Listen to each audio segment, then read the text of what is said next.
Okay, so tonight I'm going to do Parashat Bereshit. After all, the next coming few weeks are going to be holidays, so we won't have time to cover it. So this is a good time to learn a little bit about a very important parasha. It's the first parasha of the Torah. It discusses creation of the world, the creation of man. A lot of valuable lessons to learn this parasha.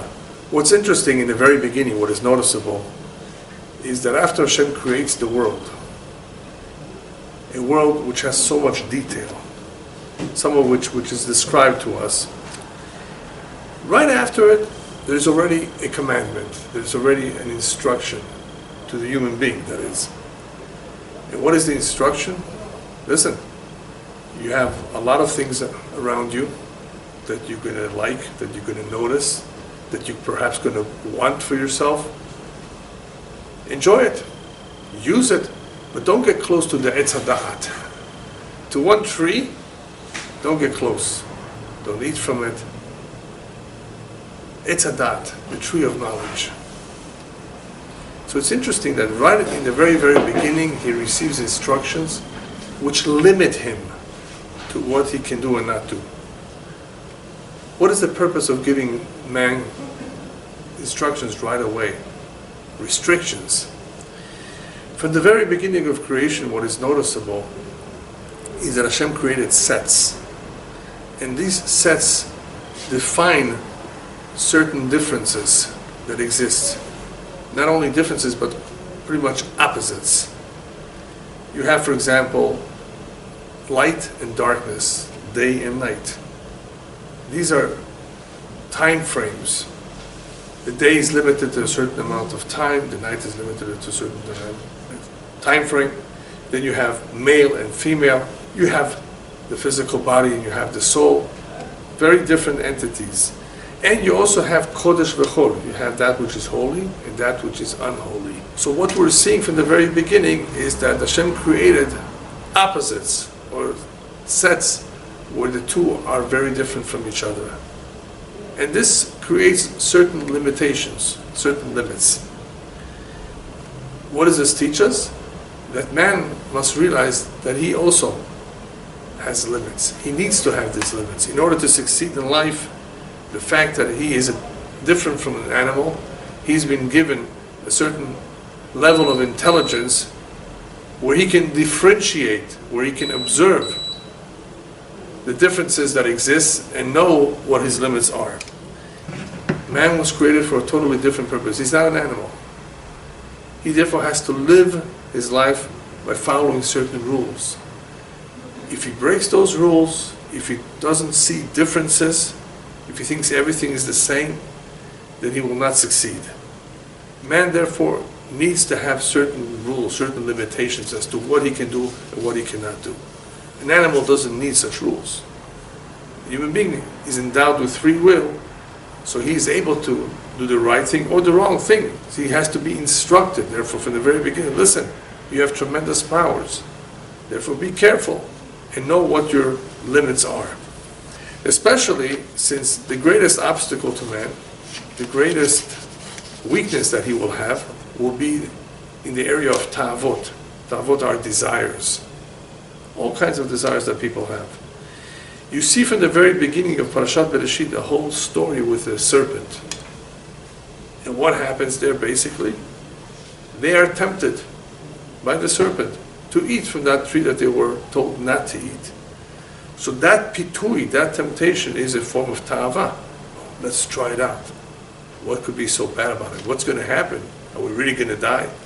So I guess people are curious too. Not only do they have ta'avot desires, but they're curious. And why can't they eat from that tree? That the Torah doesn't really tell us. But the commentaries explain that at that time, that knowledge, the Etz HaDa'at, would have not been a good idea for man to possess. It would hurt him.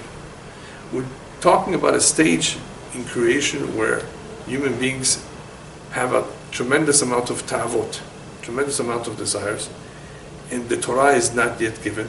There are no set rules on how man needs to control his life.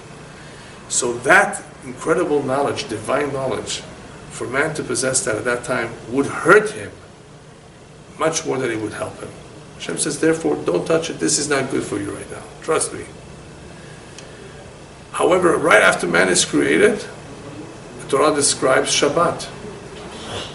Shabbat, the seventh day, is a holy day. What's the purpose of having a holy day? For the Jew especially, later on, it's very important that we receive the Shabbat. Shabbat introduces a certain level of holiness that we don't have during the week. The physical week, the days when we are immersed in work, is a very, very different kind of experience than Shabbat. Shabbat is intended to enable us to immerse in that Kedusha, in that holiness. And once one connects to that holiness, the holiness provides him with a certain busha of Kedusha, a certain shame that he would have coming from Kedusha. Shame, there's different kinds of shame. The shame coming or derived from holiness is a positive shame. It makes one aware of Hashem and wants or generates a desire for one to come closer to Hashem. As a result of that shame that he has, that's coming from a holy source, he feels that he wants to connect. So that Shabbat, by introducing that Kedusha into the world, enables the Jew to connect in a very powerful way to Hashem, much more than he can do so during the week. So Shabbat is necessary. Shabbat is something very, very important, especially for the neshama. What would happen without the Kedusha, without that holiness? Then the da'at that he had acquired, that knowledge, would produce a shame too, but a shame that's derived from his animal instinct. And what happened after they ate from the fruit? All of a sudden they noticed that they were naked. All of a sudden they noticed their nakedness. What does that mean, their nakedness? Their animal, the animal part of themselves. Before that, they were totally unaware of that. Man knew that he was special, that he's different, that he realized that he has the ability to choose between right and wrong. He notices certain things. But right after he ate from that fruit, that forbidden fruit, he gains a certain knowledge, but this is a knowledge at a time where he's full of ta'avot, of desire, no kedusha. That knowledge produced a shame of his nakedness. People usually don't like to be seen naked. It reminds them of the animal part of them. See what I mean? That's why most people cover themselves up. Why? Because they don't want to expose that part of them that reminds them of the animal. Because that area, the physical body, not the soul, is very similar to an animal. It eats, drinks, reproduces, goes to the bathroom. Nobody likes that part so much. So the shame that they had immediately from eating from the tree of knowledge is a shame of behemiyut, of the animal part of them, not a good shame. Even though obviously it's good that we have that shame, because a lot of people don't even have that shame and they just go around naked. But the real shame that one should have is derived from Kedusha. So here, since man is immersed in the world of ta'avot, of desires, that knowledge would have hurt him. It wouldn't have really helped him in any way. At this point in time, therefore, we can say that man is not mature enough for this da'at. He's not ready for it yet. There's no Torah yet, because what would the Torah do for him? The Torah would help him with those ta'avot. It would help him channel those desires, that negative energy that he has, properly. So here, without Torah, he's like a wild animal. He's being controlled by his ta'avot, by his desires. So he's not mature enough yet to use all that da'at, that knowledge, in a positive way. How does the Torah give us guidance? How does the Torah enable us to deal properly with the ta'avot? The Torah teaches us the importance of Kedusha. Very simple. Besides all the mitzvot, besides all the laws, the Torah emphasizes what holiness is, what spirituality is. So when one learns Torah, he realizes, wow, there's another dimension out there. There's a world that I was totally unaware of, that I cannot just see with my physical eyes. I need to experience it. And once, of course, you experience it, you notice that there is something out there that is spiritual. It's a lot more beautiful than the physical world. So the Torah introduces us to Kedusha, and it's through that Kedusha that one is able to gain control over his tavot. Otherwise, as I've said many times, without Torah, without a clear direction from Hashem, why would somebody want to control his appetites? Just let them loose. Enjoy a good meal. Eat as much as you want. Of course, eat healthy foods. Nobody wants to get sick. But there's no reason to control himself. Unless it's the law of the land. That's a different story. But without the laws, without any laws, why should somebody control his tavot? It's instinct. The body wants these things, enjoys these things. So it's only when we get the Torah that we realize, wait a minute, too much of this is no good either. We need to have a little bit of it to survive. We need to reproduce. Obviously, Hashem wants us to have what He gave us, but to use it properly, not to exaggerate the use of it. So we need the Torah to remind us about the importance of being holy, being more spiritual, and not being tied down to all the tavot, to all the desires. An example of how the desires destroyed mankind is in the beginning of the Torah as well. We see the story of Dora Mabul, the generation of the flood, later on Sodom V'Amorah. You see many examples of how the ta'avot, the desires that man had back then, destroyed them. It ruined them. It didn't really help them in any way. They were basically misled by it, thinking that that's all there is, or that's what's more important. So, without Kedusha, what would happen to society is it would go berserk, as they say in English. It would simply follow their evil inclination. So even though mankind was not mature yet, back then, to eat from the Etz Hadat, to have all this knowledge, the Zohar does say something incredible. Now remember, the Zohar was written about 1600 years ago or more. And already it says that in the year 1840, what is that? Almost 180 years ago, the gates of wisdom will open up. The Zohar is telling us that in this year, in the year 5600, according to the Jewish calendar, which corresponds to the year 1840, the gates of wisdom will open up. Wow. Now, what that means is that there will be a lot of advances in technology, in the medicine field, in the medical field. In various areas, there will be tremendous advances as a result of all the gates of wisdom, of knowledge, will open up. And you see it. In 1840, approximately around that time, that's when the Industrial Revolution started. And that's when you see tremendous leaps in technology, in medicine, everywhere. Electricity. And once that took off, year after year, things evolved in a way that the world never saw before. The world did not change for many, many years. Very, very little bit. You had the printing press. That was a major invention. You had eyeglasses. You had gunpowder. Things that little by little were invented, discovered. But the major changes that the world is seeing today is from that point on, that the Zohar says the gates of knowledge, the gates of wisdom will open up. So why is it happening now? Apparently, we're getting closer to the end. Hashem felt that this is a time where humanity will be able to have some use for it. As we're getting close to the end, Mashiach is about to come. The world is about to come to its tachlit, to its completion. So at this time, this knowledge will serve some purpose.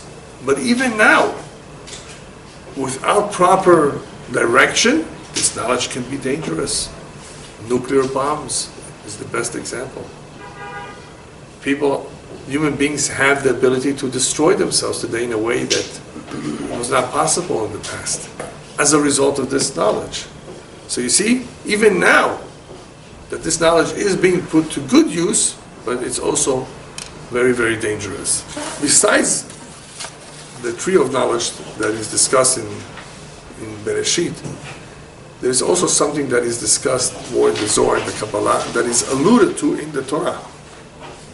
There's a concept of light, which is not the light of day, another type of light that the Kabbalah calls the Or HaGanuz, the light that Hashem put away for the end of days. It was a very, very special spiritual light that enabled man to know a lot of things on a very, very high level. This is not just plain scientific knowledge. This is something much more special, more spiritual in nature. It's called the Or HaGanuz, the light that was set aside or put away for the righteous in the end of days. During that time, that light will be revealed, and those who will merit will be able to know a lot of things on a very, very deep level. So we see that right now, that Or HaGanuz would not be compatible. That Or HaGanuz, that special light, would not be compatible with human beings because the human beings are more physical. It makes more sense that this light will be revealed to human beings who are more spiritual. When will that be? When Mashiach comes. The physical bodies will be more spiritual, will be more refined. That is the time to reveal to them this Or HaGanuz in the end of days. If you look at creation, once you go through the Torah and you go through history, you will notice, as the rabbis tell us, that there are 3 stages. We have 6,000 years total. We have the first 2,000 years of tohu, of confusion, or of formation, of creation, where things are just developing. Nothing major happens during the first 2,000 years. But then you have the next 2,000 years. Those are the 2,000 years of Torah, and later of religion, including Christianity and Islam, where human beings become educated in what it is to serve God. And then you have the last 2,000 years, which are called Yemot HaMashiach, the time of Mashiach. Mashiach can come any time during those years. Things that will emerge on the world scene that will have some connection to Mashiach. Major wars, conflicts, natural phenomena of all sorts that will be basically preparing the world for the end of days. So that's how the rabbis divide up the 6,000 years in these 3 stages. So these are the stages of the world. But in the same way that the world goes through stages in its formation, becoming more and more mature, you can say, the same happens with the human being himself. Look at the very beginning. Human beings were living for a long time. Methuselah, remember? 969 years. Social Security would go broke. What would they do with all that time? This was not a very, very constructive time. Why did Hashem give them so many years? It's very difficult to understand Hashem's ways. We don't know why so many years. But this is a different time frame. This is a different time frame in the development of man. That he was given all this time, and we can learn from this that without direction, without Torah, look what he did with all that time. He wasted it on things that are not so important. He was immersed the whole day in his tavot, in his pursuit of desires. We can see that. So if we had all that time, would we do any better? Not necessarily. We're told life is short. Therefore, do as much as you can in this little time that you have. Because even if you had more time, you would not necessarily accomplish a lot more. The little bit that you have is all you need to accomplish what you need to accomplish. Having more would not necessarily be any better. But after that stage in the human formation, you have idol worshiping, or you have human beings turning to religion, real religion, as I said before. You're having a stage where human beings are becoming more and more mature and choosing to emphasize different things. There's still tavot, there's still desires, there's still trouble, but at least people are beginning to have more faith in God, forming some sort of beliefs. And this is all over the world, including in Iran with Zoroaster, the Chinese, with their beliefs, it's pretty much common to many, many cultures that they are beginning to develop certain beliefs about life in general. You can also see that in the very beginning there were certain animals that existed that do not exist today. And I speak about that in a lecture about dinosaurs. We know they existed. There's a question as to when exactly did they exist. But assuming that they were there from the very beginning of creation and they disappeared sometime around the flood, the question is, why only till then? Why not more? Why don't we still have them today? Why did they become extinct? Everybody agrees they became extinct. There's only a little bit of a discussion as to how they became extinct. But not too many scientists discuss the why behind something. They don't have the answer to the why. They're just busy trying to figure out how. How did this happen, that they became extinct? But the explanation for why they became extinct is very simple. Hashem says they're going to be around for only a certain amount of years, only during that stage of creation, not later on. It would interfere. Imagine if you had dinosaurs on Pico Boulevard. I mean, it's not possible. As it is, sometimes human beings, because they continuously develop homes in the forests and the mountains, they run into wild animals because they're going into their territory. There's more attacks as a result.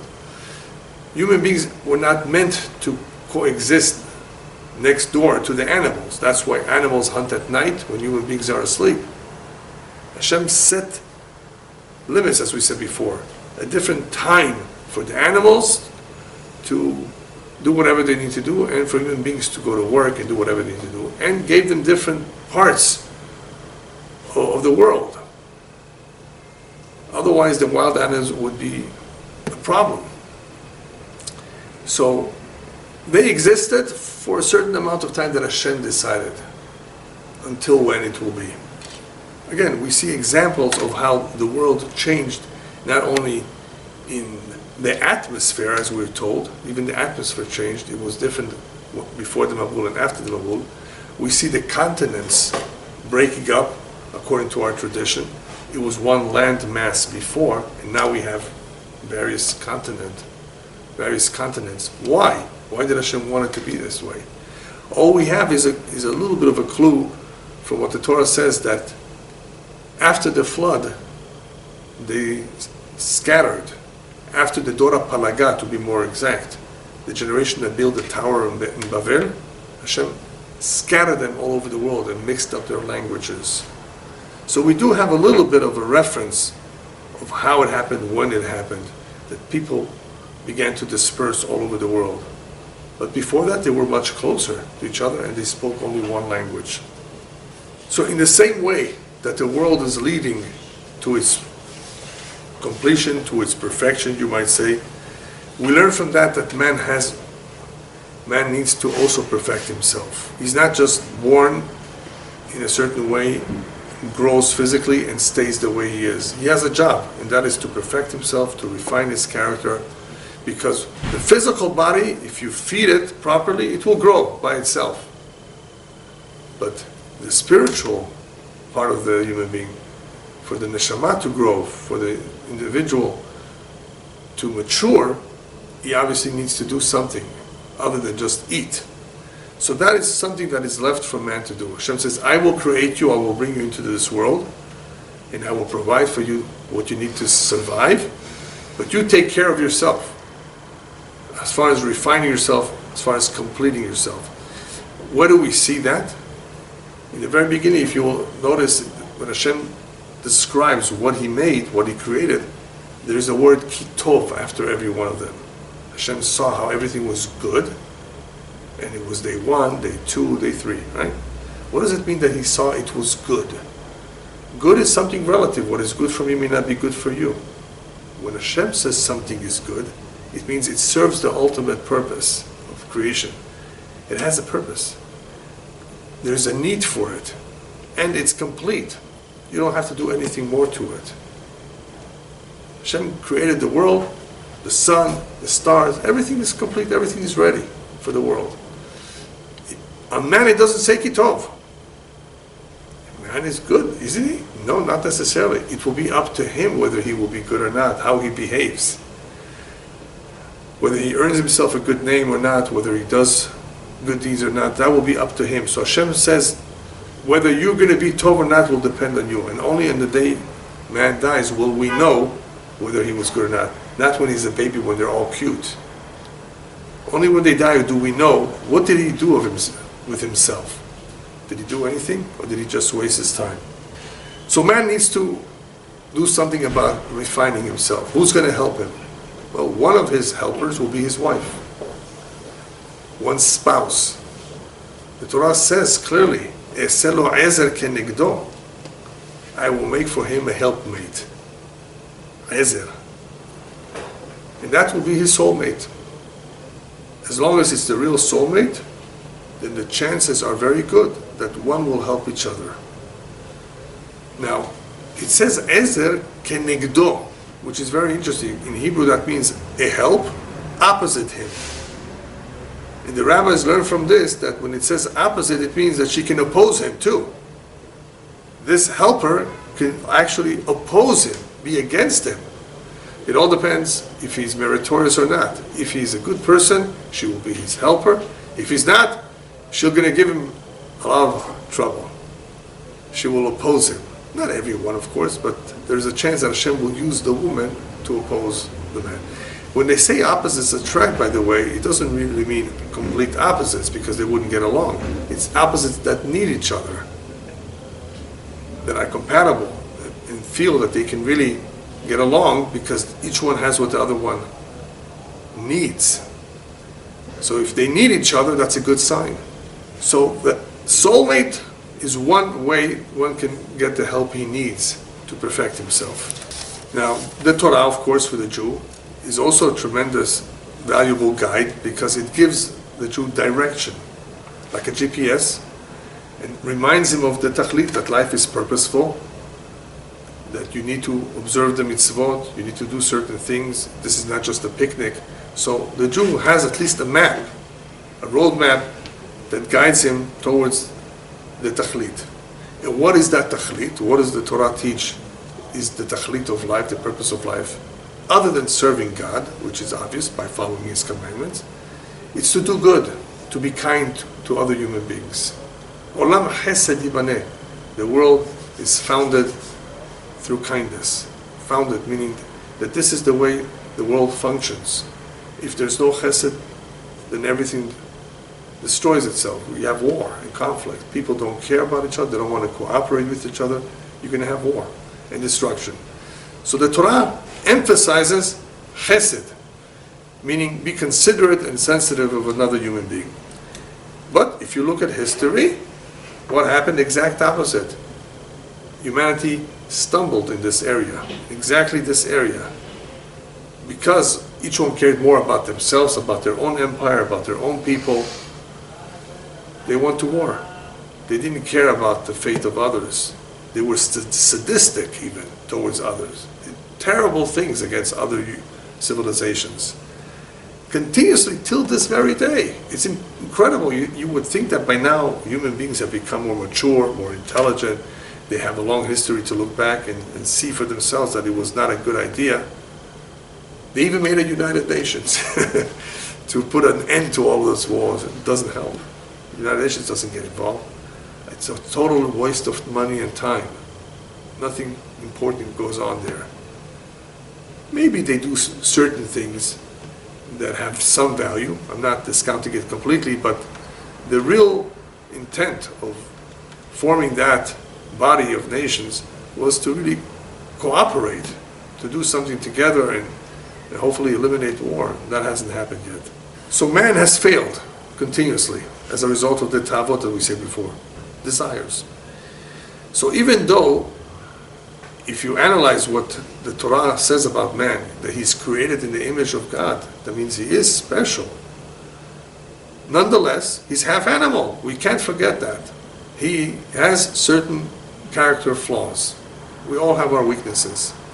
So it's true that we have a soul, and that makes us very unique and special, but let's not forget that we have those weaknesses. So what has happened throughout history is people have forgotten to follow their soul and instead follow their stomach, their appetite, their tavot, their desires, and did not make enough of an effort to control those character flaws.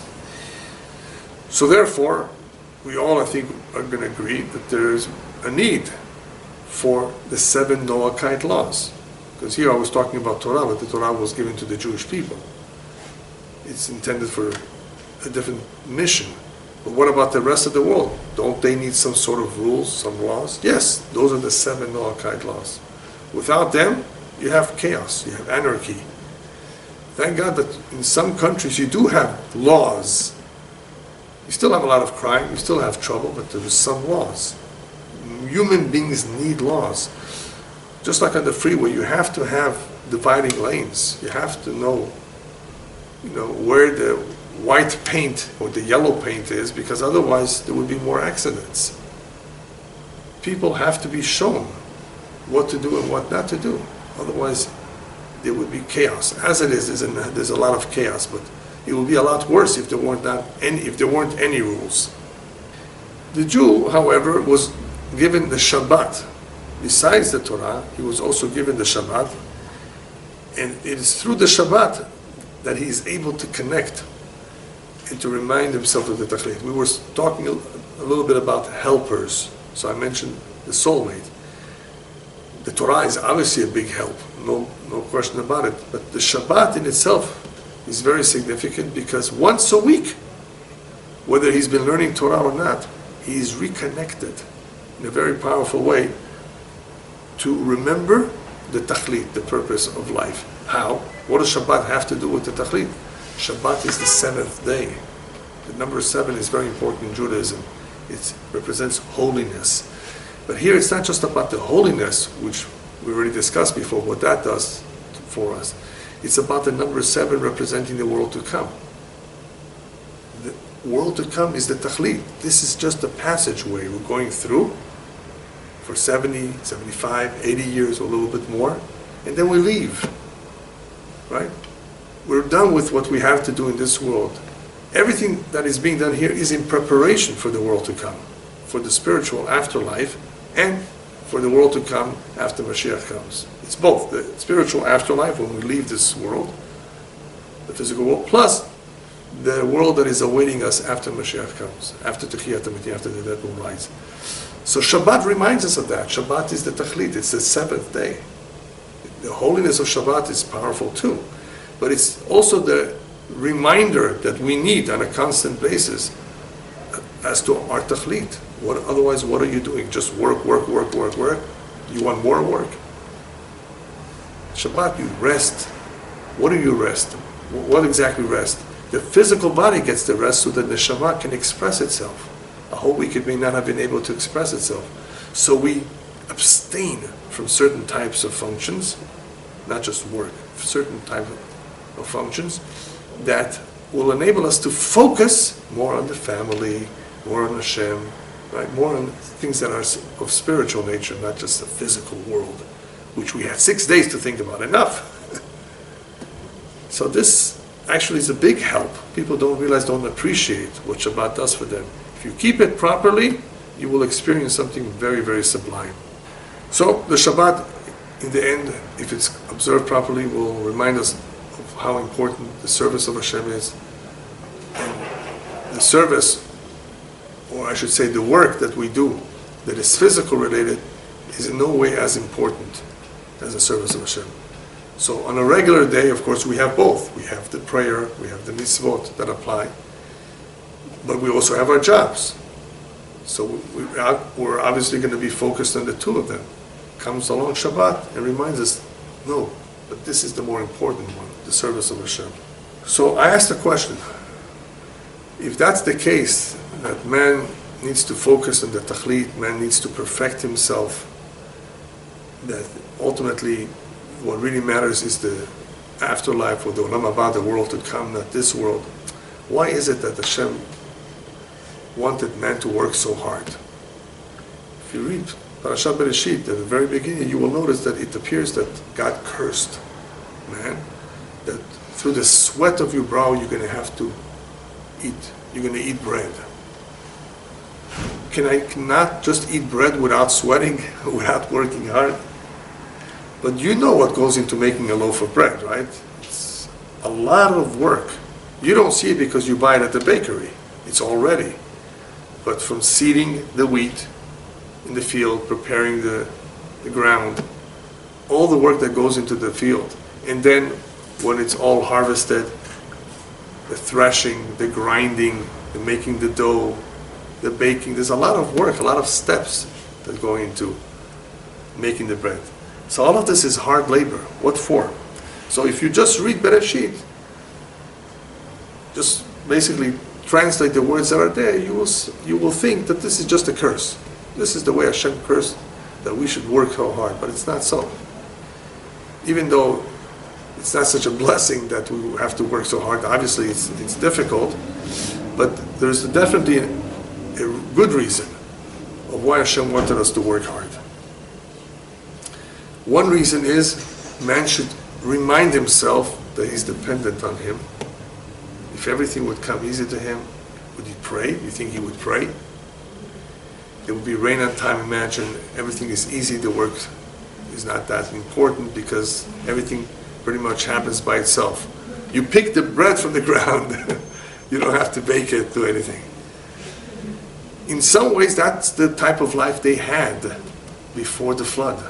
A very easy life comparison. And they sinned. They thought of themselves so highly. They're like gods. And that's what the serpent told Adam and Eve. You will be like a god. You will be independent. You will be all-knowing. And life will be better for you. That's how he convinced them. But it's not so. It ruined man in many, many ways. He was so much purer before the sin. So there was always this danger that man can become detached from the Creator, as has happened too, in all kinds of ways. Hashem says, I want you to work hard to realize that you depend on me, because man forgets. Another idea perhaps is when man is engaged in refining the work. In other words, cultivating the land and taking the crop and transforming it into a final product that is tasty and edible. What does that do for him? It also reminds him, wait a minute, look at all that work, all that accomplishment. Wow, I can do that. Look at this. This is great, and it's tasty, and it's good. If that's what I'm able to do in the physical world, by the way, including building big skyscrapers, if man says to himself, wow, if I can do all that, and basically refine the raw material and transform it into something so beautiful and so useful, then perhaps I can do that to myself too, spiritually, refine myself and become a better person, transform this animal in me into something more elevated. So it serves as a message too. You're capable. Look what you did.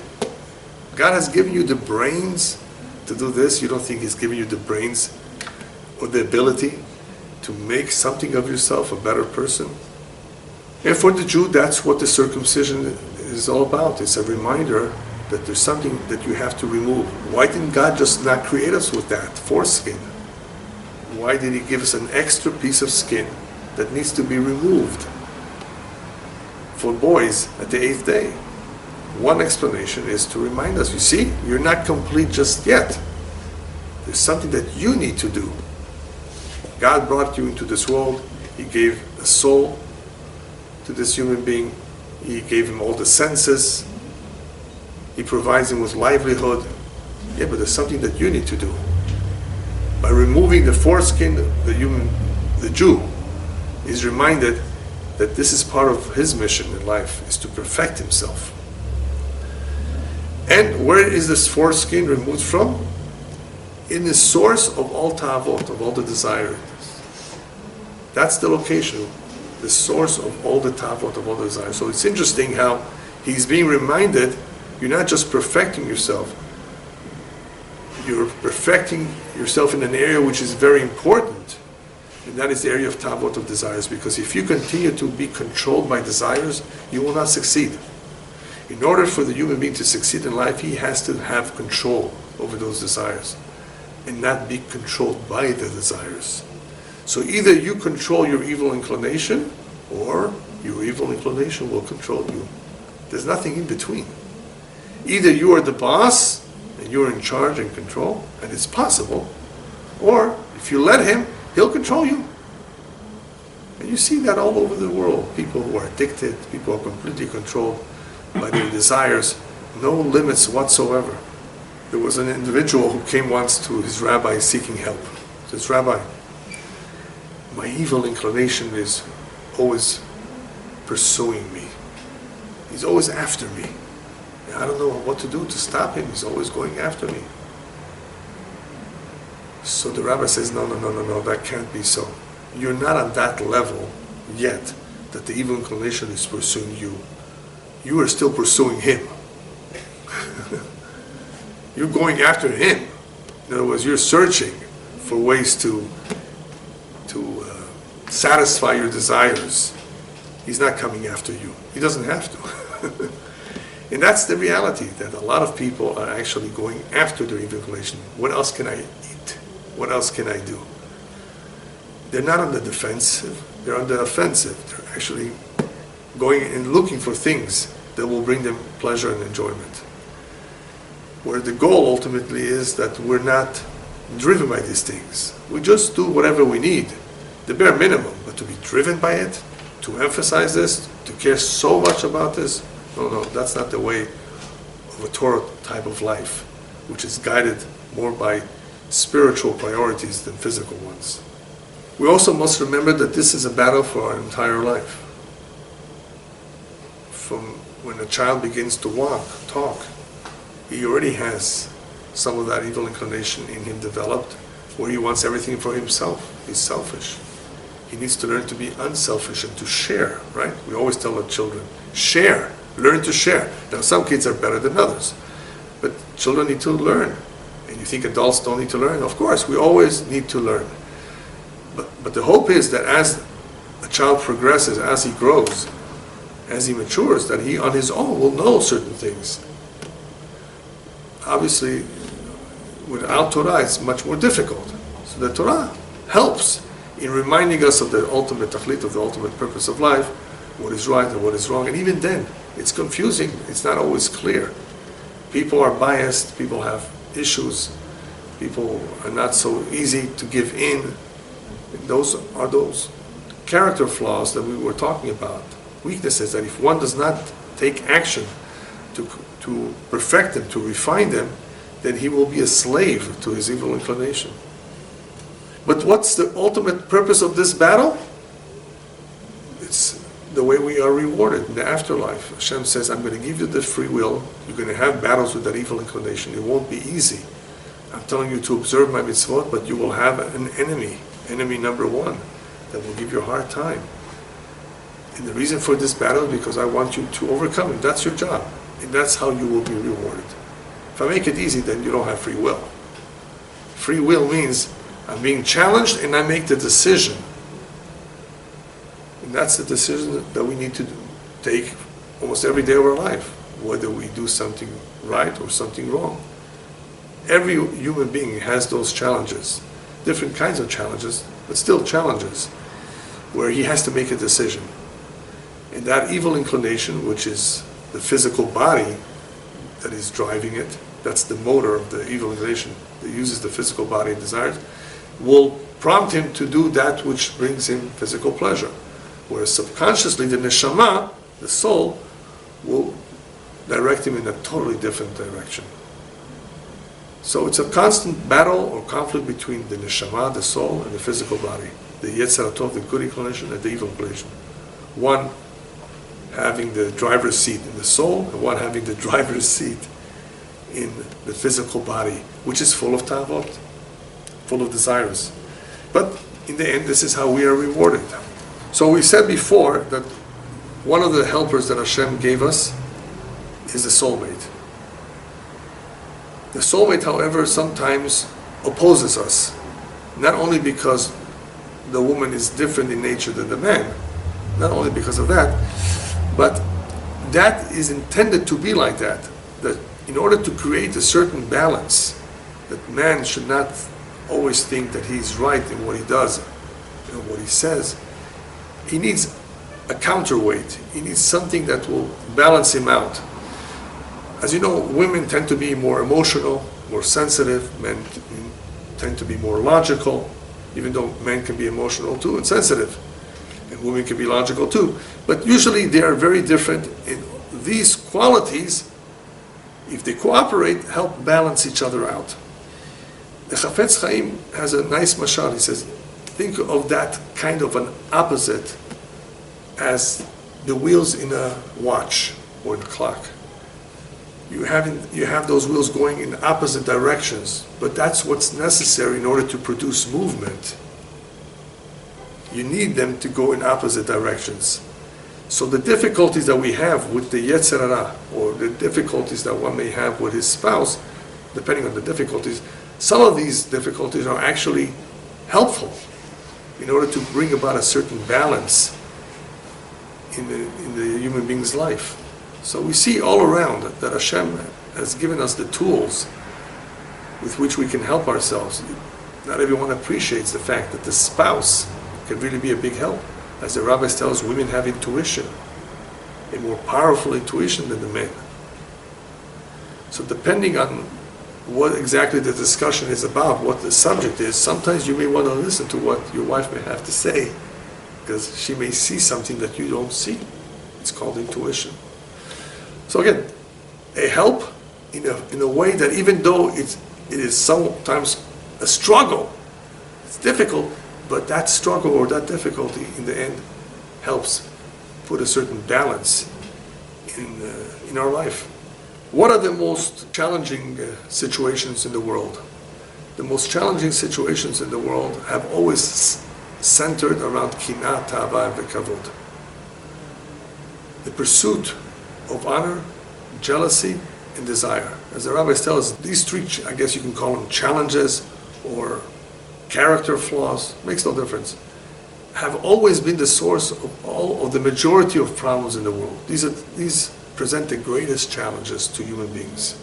Again, kinah, ta'ava, kavod, jealousy, desire, and the pursuit of honor. People are sometimes prepared to kill because of one of those three. And this never went away. Humanity still has those three things. Not just politicians, even family members. Sometimes family members, because of jealousy, they don't talk to each other. They can't get along. Because of ta'ava, because of the desire, because of the money issues, inheritance and the like. That's all ta'ava. Or kavod. They want the respect. They want to be honored. It's also a problem for those who have this weakness. So it is these three that have brought about most of the misery, I think we can say, to the world, whether on a personal level or on a global scale. That many, many wars have been fought because of that. So these happen to be the most destructive qualities, most destructive midot. Kinah, ta'ava, kavod. So destructive that the rabbis tell us that these three, hakinah, ta'ava, kavod, motzi'im et ha'adam minam, they remove him from this world. Which world? Both. This physical world and the world to come. What that means is that they destroy a person's life. If he's so involved, or if he's so immersed in these, engrossed in this kind of qualities, then they will ruin his life. So they remove him from this physical world, means he may die young as a result of all the pressures, heart attacks, and the like. Depression, not having what he wants. They have the potential of removing him from this physical world as well as the world to come. Because of these three, he may commit some terrible sins. So when they say they have the ability to remove a person from this world, they mean both, from this physical world and from the world to come. The Yetzer Hara, the evil inclination, as we've called him before, enemy number one, his main strategy, however, is not necessarily to cause man to sin. even though he does that, and he unfortunately succeeds in doing that, one of his more popular strategies is to distract man. Hesech hadat. By distracting man from his ultimate purpose, man does not accomplish what he's supposed to accomplish, and that's also bad in itself. Even if he doesn't get into trouble, to waste your time, to kill the time, but that's what the evil inclination does. He distracts him. Go take a long vacation, enjoy yourself. There's a lot to accomplish, especially for the Jew who has mitzvot, who has the learning of the Torah. He has to be very careful on how he spends his time, how he manages his time. And the evil inclination is very powerful in that respect, that he distracts us in the same way that we are told that the serpent did, through all kinds of traps, through all kinds of temptations. So that story with the Nachash in the very beginning of Bereshit is a very important story. It's not just about a little fairy tale like some people may think, that there was a serpent that began to talk. No, it's a very, very powerful message. Human beings, listen carefully. This will be your challenge for life. Until Mashiach comes, the evil inclination will be your foe. God has given you instructions and He wants you to be careful. He wants you to serve Him and do His will. And this guy will give you a hard time. He was hired by God, of course, created by God. But remember, you are capable of defeating him if you choose to. You have free will. But you're not going to be able to do that if you're unaware of him. You don't even know that he's going to ambush you. That's what he does. He ambushes people. And he distracts them. No sin, just a distraction. And all that time is being wasted. So in order for us not to be distracted as to what we really need to accomplish, the Torah gives us one important line that says a lot towards the end. The world is basically about to be destroyed through the flood. And Hashem says, "Benoach matzachim ben Elokim." The Torah says that Noach stood out from his generation as finding favor in the eyes of God. Well, obviously the Torah is telling this to us to single him out and his family as the ones that are going to survive the flood. Hashem likes him, approves of his ways. He's not evil. He's a righteous man. But there's more to that. The Torah is reminding us, you see, by pointing this out about this individual called Noach, that he found favor in the eyes of God, this is what we need to focus on. Don't be distracted. If you remind yourself that this is what I need to do throughout my life, I need to find favor in His eyes. I need to find favor, of course, in the eyes of human beings as well. People should like me. People should respect me. No one should have to say, should have an unkind remark to say about us. Only good things. So obviously we have to make an effort in that area as well. But this will help us remind ourselves of the ultimate purpose. What am I here for? Not to serve myself, not to accumulate wealth, but to find favor in the eyes of Hashem. So anything that contributes towards that is permissible, acceptable, and definitely good. Anything that does not contribute to that, that will give us a bad name, that Hashem will not approve of, then obviously it's wrong. So here we're being distracted by the Yetzer Hara, but here we're being reminded, just focus on this idea, and you should stay out of trouble. To find favor in the eyes of Hashem, that should be the most important goal for you. Just to end, remember Amalek? Amalek is a very, very bitter foe of the Jewish people. He stands for the opposite of what we believe in. He doesn't believe in God. He wants us to cool off our interest in our service of Hashem. He's therefore an enemy that we have to be very careful with. The same way with the Yetzer Hara. The evil inclination is a very powerful foe. He works differently than Amalek because he does all kinds of things to distract us and to lure us to doing all kinds of things that are not necessarily completely wrong, but they are not helpful. If a person, for example, eats a lot, he's eating kosher. Is it wrong? It's not wrong, but if he eats a lot, it's not good. I'm not talking about physical health right now, I'm talking about spiritual health. He's going to become more physical and less spiritual as a result of that. So, in order to understand the danger of the evil inclination, the Torah presents the incident of the Nachash with a serpent. Why a serpent? Why not something else? Obviously, there's reasons for it, Kabbalistic reasons, what a serpent represents. But for us, it's enough if we think of a poisonous snake. Certain poisonous snakes can kill a person in 15 minutes. Their poison is so potent that if he doesn't get treatment right away, he's gone. There's different kinds of poisonous snakes, but some of them are very poisonous. So what does this remind us? Yes, the Yetzer Hara is a poisonous snake. It can really kill you. It can really destroy people's lives. If they argue about money, if they pursue money or materialism, and all they do a whole day is think about kin'ah, ta'ava, v'kavod, those three things that I mentioned before, jealousy, pursuit of honor, and desires. If that's what's going to be on their mind, that's going to be poison. That's what is represented by that snake, by that serpent. He's laying there trying to ambush you, and he's very, very dangerous. So now that we are in the end of days, in this last generation, we have to realize that what we're seeing now are reincarnations of those generations. As Zohar says, reincarnations of those souls of the generation of the flood. And that is why you have a lot of profanity, a lot of chutzpah, impudence, no morals, sheker, everything's fake. Fake jewelry too. People are fake. Lying, much more than before. Modesty, people are dressing like animals, barely anything on. There's no busha, there's no shame anymore. These are all descriptions that the rabbis tell us is going to happen in the generation of Mashiach. You didn't have this 50 years ago when you were growing up as children? No, you didn't have that. Remember the respect you have for the teacher, for your parents? When the rabbis say that there will be chutzpah, this is what they had in mind. When kids talk back, when a student threatens to sue the teacher, as in this country at least.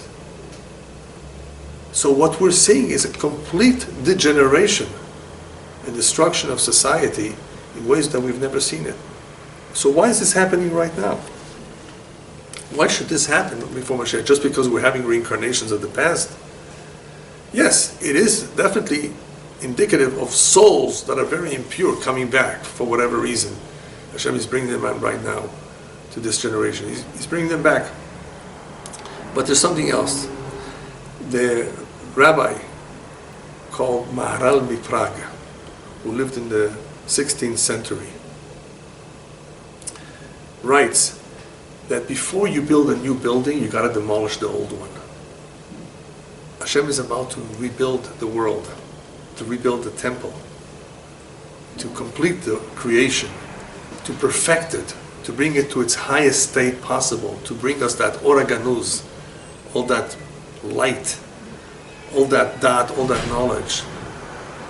This is going to be a beautiful world, a world without an evil inclination. So before he brings that, he destroys what was there before. So what you're seeing now is all of that bad or evil combination of people and character surfacing at the very, very end, which reminds us that this is the end. Hashem is going to clean up the world. He's going to remove all of that. So he's bringing all that to show us, look, you're going to be making a choice. Look at the extreme difference between evil and good. You will be able to detect or be able to notice that a lot more than before. You won't need special glasses. You're going to make a decision. You're going to make a choice. Which one do you want? To which camp do you want to belong? To the holy camp or to the impure camp? So obviously there's more than one reason why Hashem brings this at the very end of days. But this is a very challenging time to be living around. Imagine looking at this, facing this, and not being able to do anything about it. Well, thank God we have the Torah, and we have what the rabbis tell us, that these are the signs of Mashiach. At least it enables us to be focused, that this is the end of times, and that very soon Hashem will bring us the Mashiach. And when that happens, of course, the evil inclination will disappear, and there will be no more war. Everything will be in a perfect state, as it should have been. Just that up until then, it was man's job to bring it to a perfect state, but he didn't do a good job. He failed. The Jewish people's mission was to help bring it to a perfect state, and they didn't always succeed either. That's one of the ideas behind Mashiach. Mashiach leads the way in bringing about B'ezrat Hashem the perfection of this world. Amen.